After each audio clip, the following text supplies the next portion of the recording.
I am Heike Langdon, and I am working on a Master of Science in Urban Studies, and the focus of my work is on redlining. So I do want to ask about redlining, but let me ask first, backing up to, so why urban studies? How did you fall into that department at the university? Sure. So I do work at a university, so I have the benefit of some of my coursework being paid for.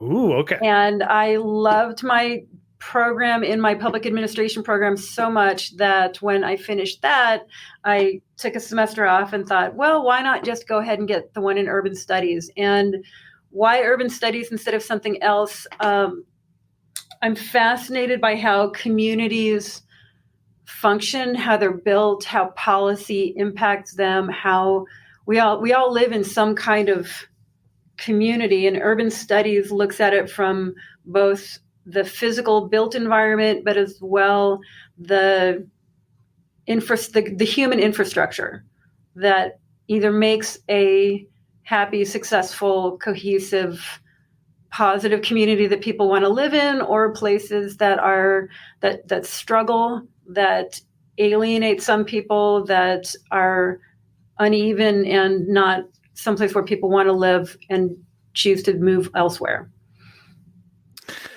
That's interesting because it reminds me, I was going to ask you, oh, well, then why not? I'm not sure what department it falls into, but why not, whatever civic planning falls into, so all that stuff. And it sounds like urban studies reminds me of like the geography of, kind of looks at the whole picture of the situation. Mm-hmm. Yeah. So more than just like the physical geography of the community, but in our program, it also looks at the human, like the human environment, not just the built environment. How did you find yourself at your particular university, teaching there, kind of working your way through the program? Why there? Why you? So I've lived in Omaha for 25 years. Okay, that's a good reason. It's a good reason. It's a good start. And then, but 8 years ago, the university built a community engagement center. And at the time I'd been working in nonprofits for almost 20 years. And the community engagement center is a place where, at this point, about 30 nonprofits have offices. And so this moving to the university gave me a chance to work with multiple nonprofits instead of just one. And then while I'm here, I already had one master's degree, and then had this opportunity to get the second one in public administration, where I would apply what I had learned in the field in a more academic environment. So kind of a practitioner, sort of a pracademic, as a friend likes to say, situation. And then it went from the MPA to urban studies. So that's how I ended up at UNO. Does it feel weird? So your place in the urban studies program, are you very different than some of the other students who maybe march right through school and aren't coming as from another career or second career? How did you guess? I swear some of the students look at me like, why is this old lady in my class? Especially the geography class. The GIS class was really difficult because a lot of the students actually were geography students and knew how to use the software walking into the class. And I was coming from a Mac background into GIS, and it was just really a struggle. So some of the students really are. They're coming straight out of their undergrad and decided for different reasons to go and get a master's. For me, I bring a different perspective. And luckily, my professors all do a great job of balancing both sides. I never feel like just because I'm the oldest person in the classroom, sometimes older than the teachers, that's a down, that's a negative. It's more, what do I bring as far as my own personal experience in the world? So as you compare kind of the 2 degrees you got, one in public administration and one with this more narrower focus, what did you study in public administration, and how was it different than what you studied in the urban studies specialization? So things like leadership and statistics and things like that. Some of the classes, no matter whether you're public administration or urban studies, you would take those anyway. Got it. The public administration focus is definitely more on the business of running a nonprofit, and urban studies is more about community building. Mm-hmm. But I would say that's the biggest difference. What you heard about it in advance, or what you found when you studied in the urban studies department, what particularly captured your imagination? Like, why did you really want to do this? That's interesting because from PA, I loved policy. I'm kind of a policy geek, and Okay. I thought that urban studies would be the next step of understanding how policies that are created by government officials or community leaders or whoever then get implemented into the physical world. Mm-hmm. That was kind of my interest in it. And was that the payoff? Do you feel like now, as you approach the end, that's kind of exactly what it did? That's a good question. I would say yes, because I hadn't really thought a lot about, I knew about redlining before. I'd heard about redlining in the past, but the idea of really looking at how policies that were created back in the 1930s through the 70s are still impacting how cities across America are either thriving or struggling. It took that information and put it into a very specific, this policy impacts us this way. So yes. So that's interesting that redlining was your focus, because I know, so I'm here in Johnson County in the Kansas City metro area, not a few hours from Omaha. Oh, yeah. And redlining was obviously a big deal here, and very clear policy, and still has repercussions. All the stuff may be carved away in many ways legislatively now, but it's still sitting as an effect that just cannot be conquered. We have the Johnson County Museum, which is, Johnson County is very wealthy, and part of I live in the land of urban flight, of white flight from the urban core. And it's interesting having that redlining exhibit in a place that was sort of formed from people leaving an area for racial, social reasons. So it's all, anyway, all to say that it's alive here. Did Omaha also live through a period of redlining? Is that part of the reason why you were interested, or you heard about it from someplace else that kind of sparked your interest? No, Omaha is very similar to Kansas City in that way, in that part of the city. When I moved to Omaha, I was told North Omaha is dangerous. North Omaha is, don't go to North Omaha. North Omaha is also, it's crime. It's where there are no jobs. There are no grocery stores. It's where the toxic industries were located. It's like, there's nothing in North Omaha. Just stay away from it. Okay. As if somehow the people in that part of the community chose that that's what they wanted. And looking on it now, the processes the policies that redlining put into place forced that.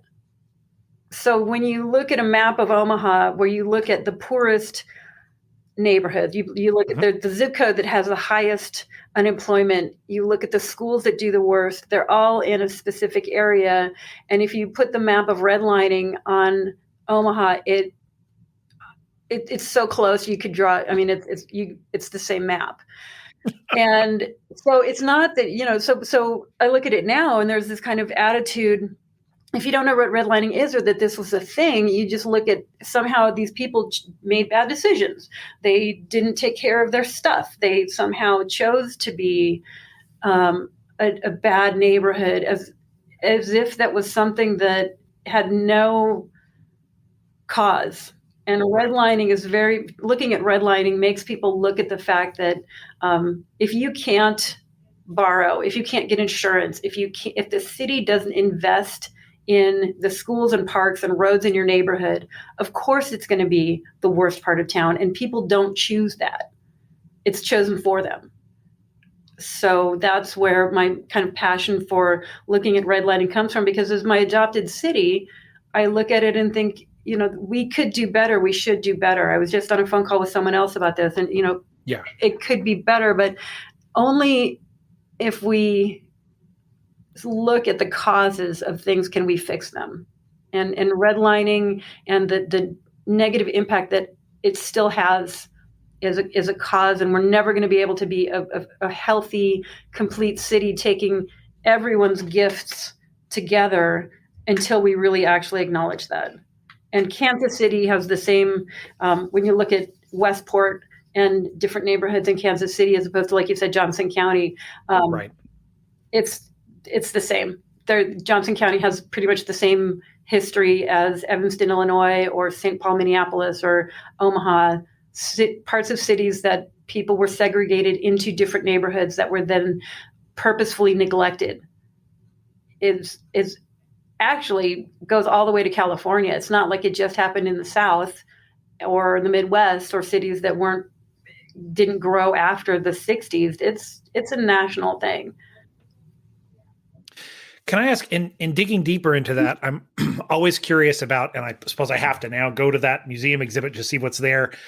How much of this is explicit legislation by city council or state funding where we're clear about this is a neighborhood we're not putting any money in?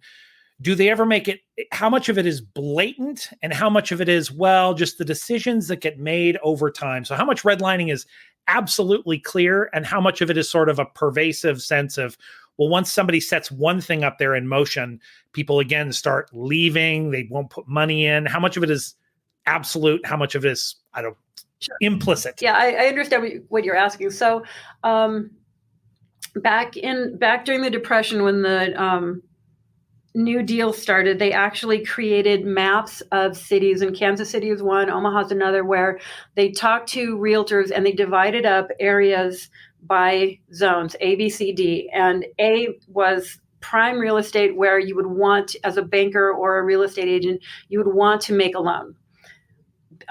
It's new. It was, at the time, it was kind of new build. It was up and coming neighborhoods, population. In some areas, it specifically says with no Negroes.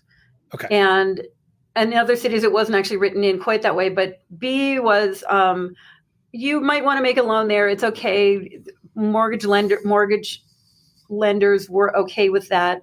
C was mixed use, and D was definitely do not lend money here. And it was in the maps, and it was codified. And there's a lot of there. Yes, there is definitely specific ways that you can go back and see that it was written into things. Where it also was written in was, then you start looking at what's the word I'm looking for? Covenants, where covenants decided where people could or could not sell property.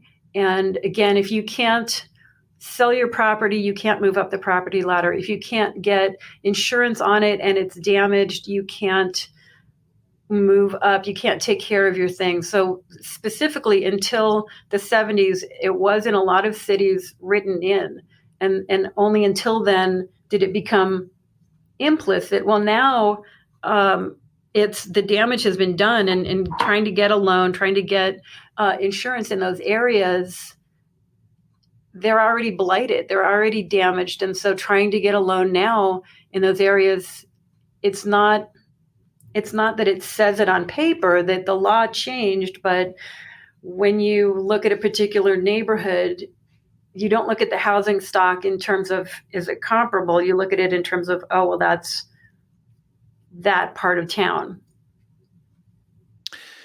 In looking at that early setup, if it happened out of the Depression and the New Deal, Mm-hmm. what was the specific justification for wanting to zone these urban areas anyway? Well, so it was a national movement. So the idea was that, again, a lender could look at the construction industry was struggling. People weren't buying houses. They couldn't get loans. They were underwater on things. And so trying to get money moving through loans, lenders needed to have kind of the idea was that they, by being able to use the standard, if it's zoned A, you know that that's a safe place to loan your money. It made it easier to put money into this, to get money moving, to get money flowing. Okay.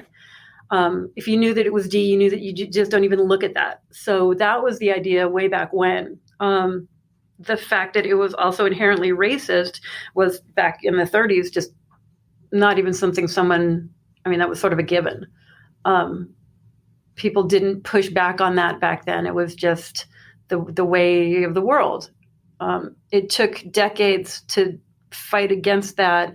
And again, it's still, a bank might have a Community Reinvestment Act, a CRA advisor, but how much of that is window dressing and how much of that is actually actively investing in those parts of town?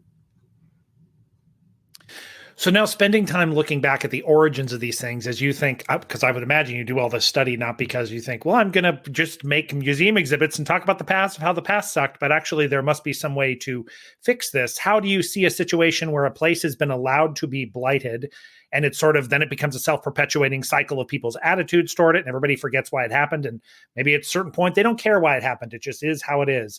How do you see those things in Omaha and other places, redlining sort of over time get untied in a way that isn't what happens out here, which is really there's people in the nicer areas that eventually decide, well, I want to move back into areas because of their older houses or I like the neighborhood. And then you have the problem of gentrification. So maybe, I don't know, mix all that in.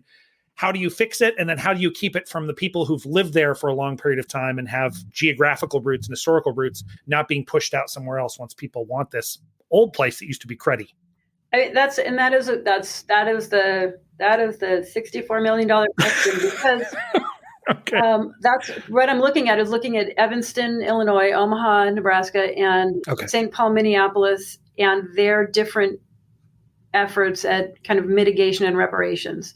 So in Evanston, Illinois, they're taking money from when they legalized marijuana, they're taking the tax on that and putting it into a fund where people have to prove that they had property in that, or relatives had property within that specific redlined area. Mm-hmm. And they can use money, they can either get grants or they had a lottery for $25,000 a piece that would be used for home improvements and mortgages and things like that.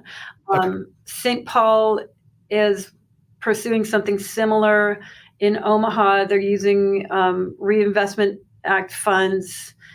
But you're right in that if you gentrify, if you start putting money into an area, the challenge becomes how do you make sure that the people that are benefiting don't get shoved out because their real estate value goes up and they can't pay their taxes on it, or it's just simply you destroy a neighborhood because people start moving in and the people who live there can't afford to live there anymore, and so you get neighborhoods broken up. How do you make sure that if you are providing funding in a redlined area, it doesn't just go to Omaha has a huge problem in the north area that absentee landlords own a lot of the houses, and so if you gave them the money, they would then pocket it rather than repair those homes. So that how to do that properly is everyone's kind of in the dark and kind of trying to figure it out, even to address the question, like you said, some people are just like, well, that's history.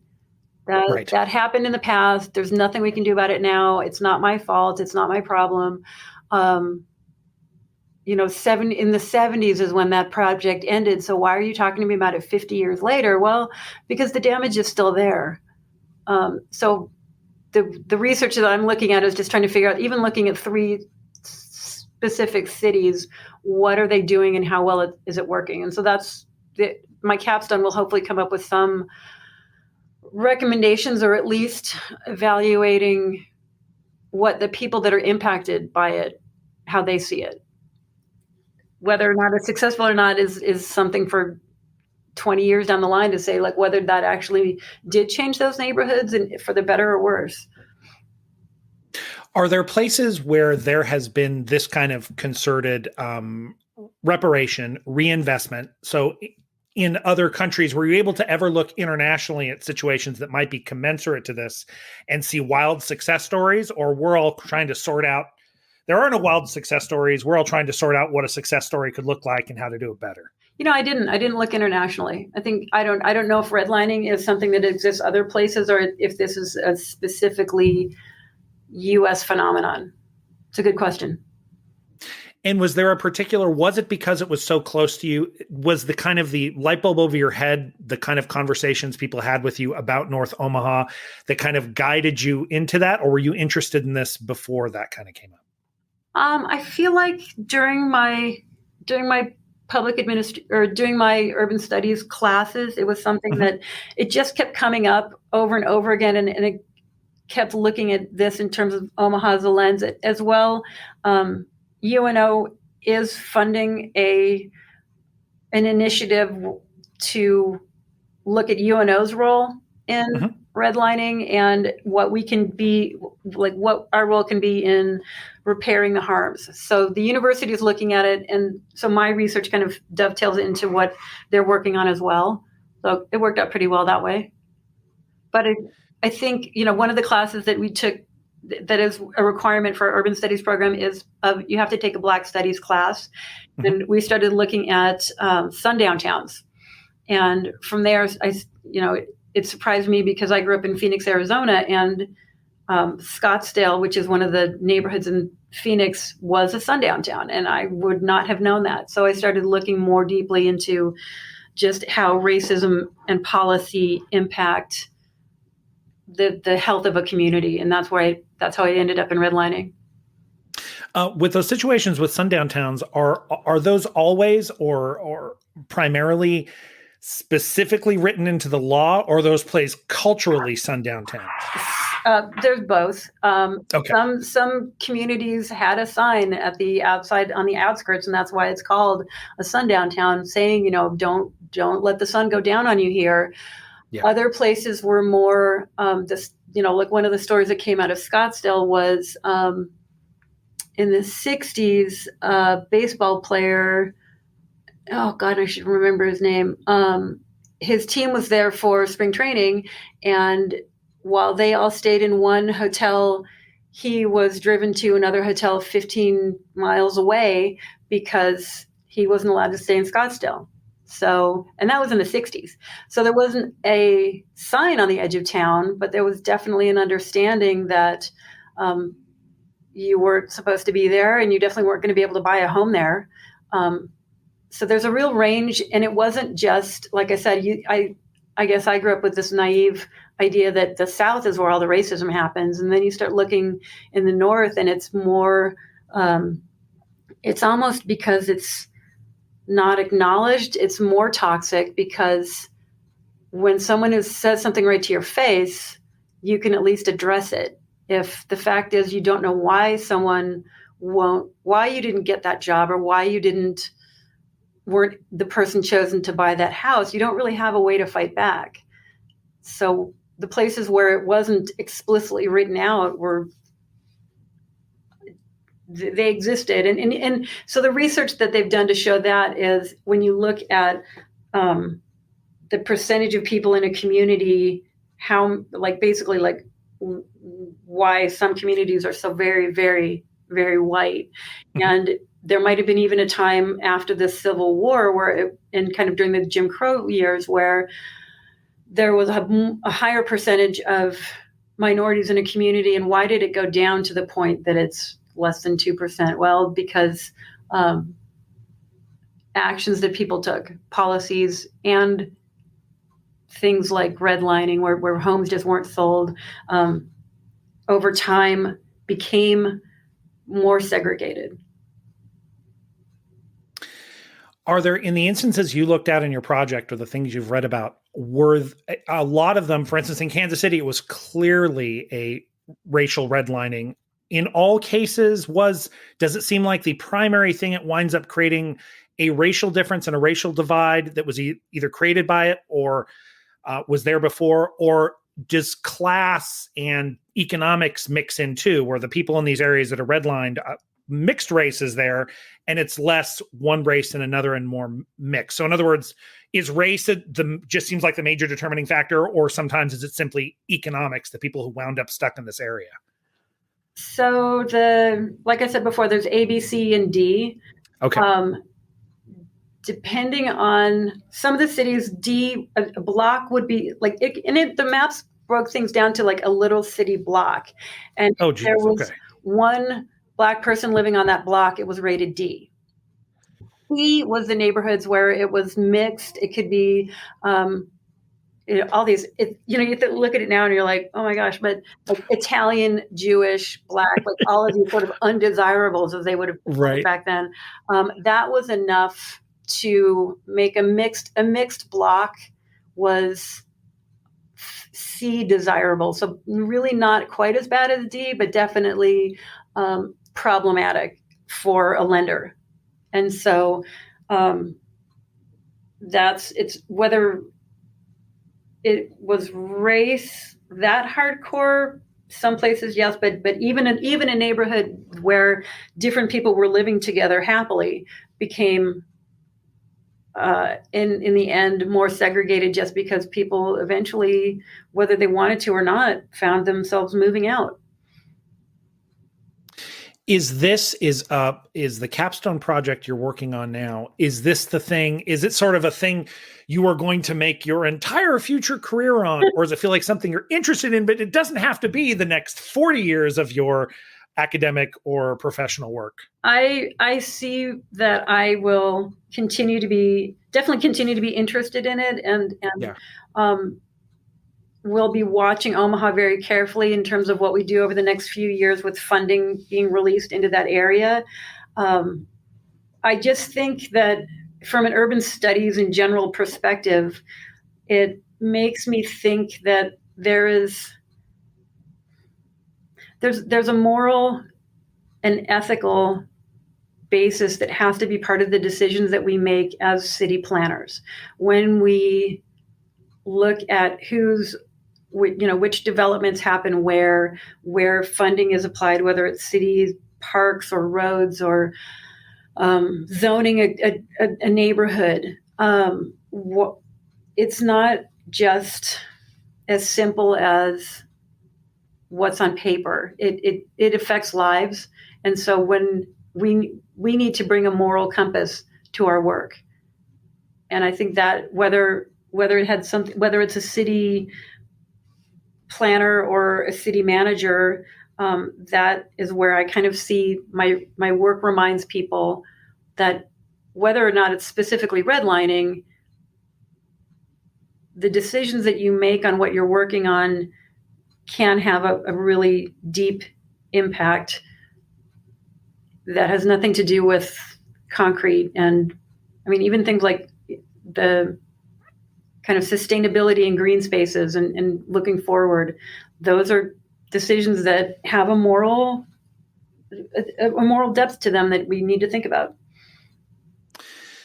So having looked at this many more years than I have, but only from the outside, being the standard cynical citizen of looking at city councils and city planning that happens in many mid-sized cities and then into smaller suburban cities, and thinking, you know what, a lot of this just has to do with tax base and short-term gains, which are hard to look away from. Again, selling land to the highest bidder, selling public land to the highest bidder, making decisions based on the fact that that business or that retail thing or those houses are going to bring in better tax base and more money for the city is better, right? Mm-hmm. Is that you see as an overwhelming trend in public administration, or do you think that's just sometimes it happens, but that doesn't have to be the cynical citizen view of how these things work out?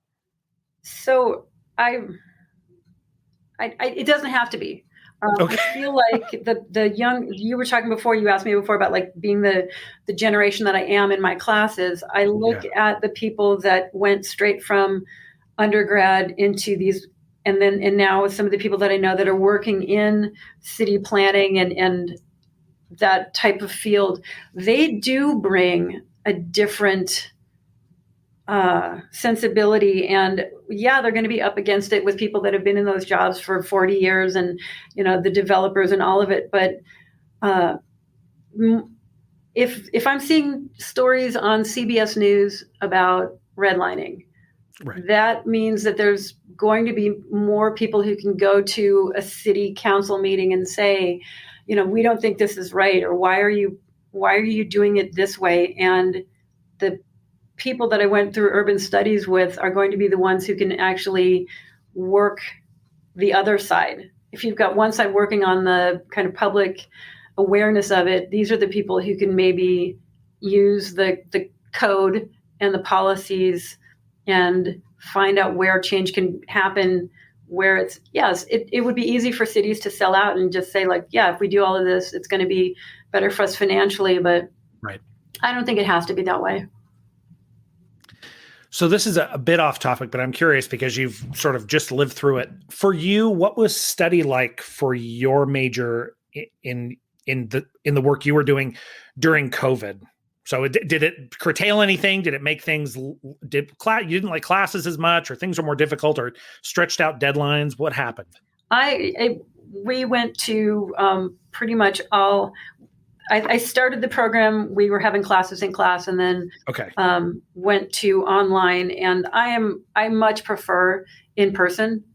I did not really enjoy the Zoom classes. There's a different energy that happens online. I enjoyed, even with the younger students, just being able to interact and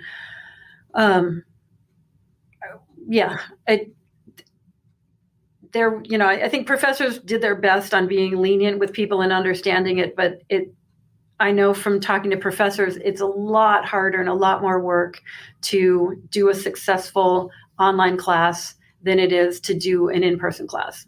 Yeah. What do your friends and family think about the studies you've done in public administration and urban studies? Are they super curious? Do they have weird preconceptions about what you're doing? Public administration was easy because I came out of a background of working for nonprofits, so they just thought that I was basically studying what I did on the day-to-day. Urban studies, by the time I got to this one, they were just like, why are you getting another degree? That's just what you like to do. And you asked me before why, and I'm like, because I have a hole in my head. And I don't like myself very much. So I like to torture myself by having these classes. And I swear to God, this is going to be the last degree. And then everybody says, well, why don't you get a PhD? And I'm like, because there's nothing that I'm passionate enough about to spend another 5 years studying and then want to do for a living. So I like going to classes. I like learning, but I think this is going to be my last degree. And look, I don't want you to have to prognosticate your future, but I am curious because you've had paid work in academia, had paid work in nonprofit, and then you could go into work for government. Mm-hmm. Do you have a vision for which way would you want to mix in all three? Do you have a vision for I want to go get a job, blah?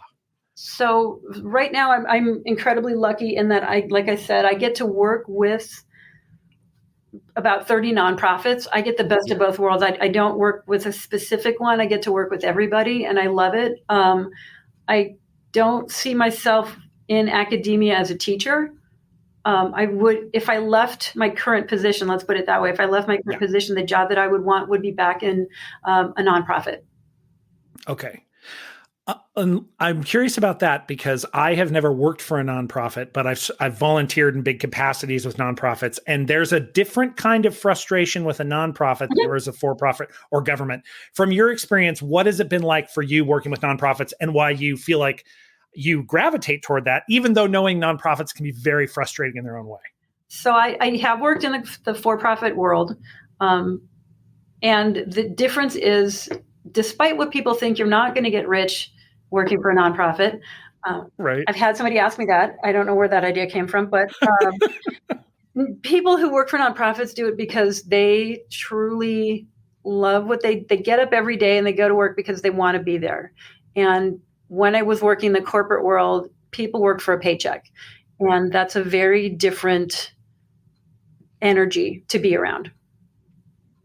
So people who work for nonprofits, they'll put up with a lot, but they do love what they do, and they're trying to change the world. And for better or worse, people who work in the for-profit world, they're supporting themselves, but I don't think that there's the same internal nourishment that happens in that world. Yeah. If students are thinking about pursuing a degree in urban studies at your university, has anybody who's curious about this degree come and asked you about it? And then, or what would you tell them? I mean, what would you tell them about the degree, or whether they should do it or not, or how they should know? If this is the degree for them? If urban studies at your school is the place for them. Mm-hmm. So I would say our public administration, our college itself Yeah. is one of the top in the country. It's one of the top ranked in the country, especially for public administration. Urban studies, it's a little bit of a newer program, but it's also, the classes are small. The professors are very engaged with their students. And I think if that's the environment that you want, it's a great place to be. And I also think it is a place where if you want to, there are definitely jobs in the field. And if you wanted to feel like you're part of a community and have impact on it, urban studies is a great way to go. Is there a way you would counsel someone if someone said they're really passionate about nonprofit and they're particularly passionate about all these things relating to urban studies? Is there a way you'd tell someone, oh, I think you should go do X amount of time with nonprofits or X amount of time volunteering before you show up? Or you think, no, I can see this trajectory all the time. College to masters, college to masters. So as somebody who went, first master's was in literature and then started working in the nonprofit world. Yeah. I would say you don't have to have a master's degree to work for a nonprofit. It's a great way to find out if this is the field that you want to be in. The master's degree, I think I would work for a nonprofit first and then do the master's degree. Okay. In urban studies, not necessarily, because I think in urban studies, you probably would benefit by having the credentials and the training, where nonprofits, you can pick up a lot more on the go. And maybe I just say that because that's what I did. But the PA program, I learned a lot in terms of leadership. And like I said, I got more into policy than I did that I would have working for just one specific nonprofit. So it gave me an overview of the field more. But wanting to work for a nonprofit, yeah, just dive in, find one that you're passionate about, get a job at it, and see if that's where you want to be.